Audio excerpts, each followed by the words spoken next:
आपण गावाकडे गेलो तर सर्वात आधी आपल्याला खायची इच्छा होती ते पिठलं भाकर, झणझणीत झुणका भाकर किंवा बेसन भाकर. तर तेच आज मी तुम्हाला अगदी सोप्या पद्धतीने, गावरान पद्धतीने आज तुम्हाला पिठलं बनवून दाखवणार आहे.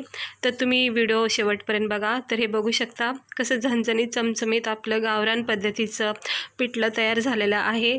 तर ह्याला लागणारे साहित्य आणि ह्याला बनवायची कृती आज मी तुम्हाला व्हिडिओमध्ये दाखवणार आहे. तर तुम्ही बघू शकता कसं झणझणीत आणि चमचमीत आपलं पिठलं तयार झालं आहे. भाकरीसोबत याचा आस्वाद घ्यायला. तर बघू शकता तुम्ही. तर व्हिडिओ पूर्ण बघा, शेवटपर्यंत बघा आणि आवडल्यास माझ्या चॅनलला लाईक, सबस्क्रायबर करा. माझ्या चॅनलवर मी तुम्हाला असेच रोज गावरान पद्धतीने आणि सोप्या पद्धतीने रेसिपी दाखवत राहते. तर चला बघूया आपण याला लागणारं साहित्य. तर बघा, मी काही घेतलेलं नाही आहे, जास्त वापरलेलं नाही आहे. फक्त हे 2-4 चमचे मोठे बेसन घेतलेलं आहे. तुम्हाला हवं तेवढं तुम्ही वापरू शकता. मला थोडंच बनवायचं आहे म्हणून मी 4 चमचे घेतलेले आहेत. तर याच्यानंतर बघा, आपल्याला काही लागणार नाही एवढे साहित्य. एकदम सोप्या पद्धतीने बनवणार आहोत. जिरे, राई आपल्या फोडणीसाठी लागणार आहे. कोथिंबीर घेतली आहे बारीक चिरून आणि एक मोठा कांदा घेतला आहे बारीक चिरून. तर तुम्ही बघू शकता याच्या व्यतिरिक्त मी काही वापरलेलं नाही आहे. एवढ्याच साहित्यामध्ये आपलं झणझणीत चमचमीत गावरान पद्धतीचं पिठलं तयार होणार आहे. तर हे बघू शकता तुम्ही. अशा प्रकारे बेसन घ्या. 4 चमचे, 2 चमचे तुम्हाला हवं तेवढं घ्या. तर चला बघूया आपण याला बनवायची कृती. तर कढाईमध्ये मी थोडं तेल तापत ठेवलं आहे आणि गॅस बारीक केलेला आहे. तर सर्वप्रथम आपण याच्यामध्ये हा मोठा कांदा जो आपण बारीक चिरलेला आहे तो टाकूया.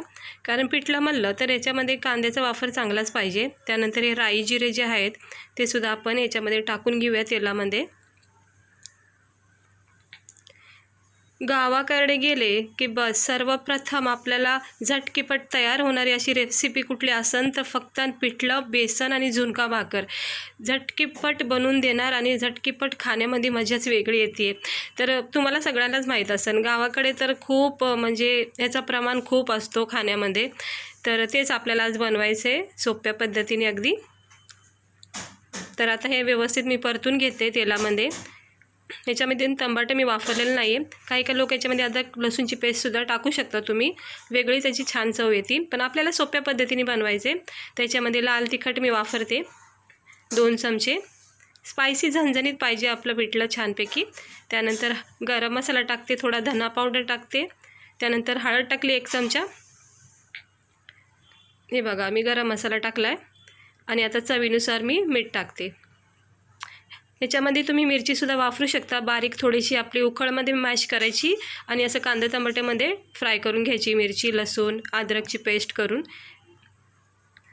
तर आता चांगलं परतून घेऊया. गॅस स्लो ठेवला आहे मी. हे अशा प्रकारे तुम्ही नक्की पिठलं बनवा, खूप छान लागतं. झटकीपट भूक मिटवणारी भाजी आहे ही. तर आता ह्याच्यामध्ये आपण पाणी ॲड करूया. थोडंसं अगोदर परतून घेऊ व्यवस्थित.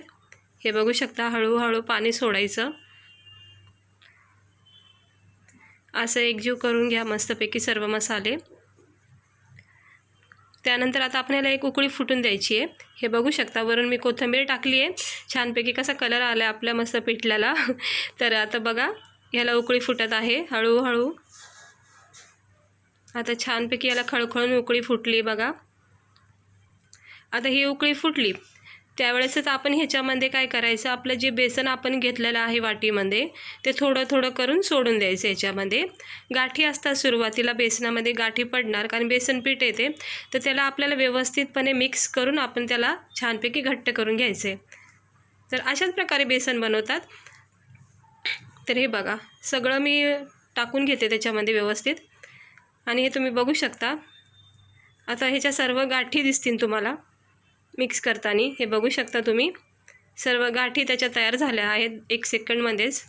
पण ह्या सगळ्या व्यवस्थितपणे एकजीव होतील आणि घट्टपणा याच्यामध्ये तयार होऊन जाईल, जेणेकरून आपलं चवदार आणि झणझणीत पिठलं तयार होईल. तुम्ही फक्त बघत राहा व्हिडिओ. हे बघू शकता मी थोडंसं मिक्स केल्याच्या नंतर तर तुम्हाला दाखवते. हे बघू शकता कशा त्या सगळ्या गाठी ज्या तुम्हाला दिसत होत्या त्या एकदमशा नाहीशा झाल्यात. हे अशा प्रकारे सतत त्याला मिक्स करत राहा, जेणेकरून त्या सगळ्या गाठी ज्या आहेत त्या मॅश होऊन जातील आतल्या आत. कारण खालून गॅस चालू आहे त्यामुळं मिक्स होत जात आहे ते. हे बघू शकता असं सतत त्याला मिक्स करत राहा.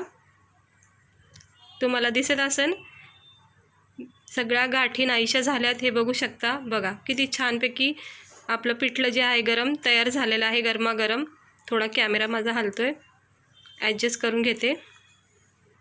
तर तुम्ही बघू शकता ज्यावेळेस मी सुरुवातीला बेसन टाकलं त्यावेळेस किती गाठी झालत्या आणि आता बघू शकता हे मिक्स केल्यामुळं, थोडा वेळ छानपैकी मिक्स केल्यामुळं झटकीपट तयार झालं आहे. बघा आपलं झणझणीत चमचमीत गावरान आपलं पिठलं तयार झालं आहे खाण्यासाठी.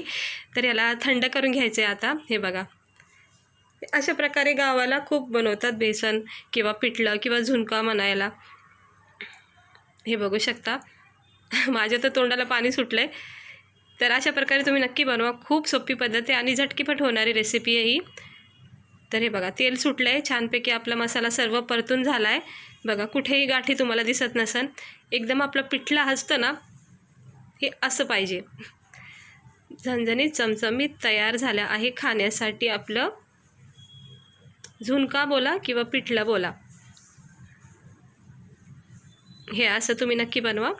आता याला थंड करून घेते मी. हे बघा थंड केलं आहे, गॅस बंद केला आहे, वरून थोडीशी कोथिंबीर ॲड केली आहे. तर कसं वाटतं आपलं झणझणीत गावरान पद्धतीचं पिठलं तयार झालेलं आहे. तर तुम्हाला जर पिठलं खाण्याला आवडत असेल तर तुम्ही अशा प्रकारे नक्की बनवा. खूप सोपी पद्धत आहे. बघा कांदा लिंबू घेतलेला आहे मी प्लेटमध्ये आणि हे बघा आपलं कसं झणझणीत चमचमीत तोंडाला पाणी सुटणारं असं गावरान पद्धतीचं आपलं पिठलं तयार झालेलं आहे खाण्यासाठी. हे बघू शकता किती सॉफ्ट आणि मऊ शिजलेलं आहे मस्त आपले बेसन. सगळे एकजीव झाले आहे सगळे मसाले. हळद, मीठ, गरम मसाला, धना पावडर, भरपूर कांद्याचा वापर केला आहे. तर आपलं खूप छान झालेलं आहे हे पिठलं खाण्यासाठी.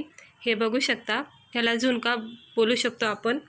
तर भाकर घ्या गरमागरम आणि सर्व करा आणि मस्त वाटते. बस खाऊन घ्या तुम्ही असं बनवून. मी आता खाणार आहे हे भाकरीसोबत.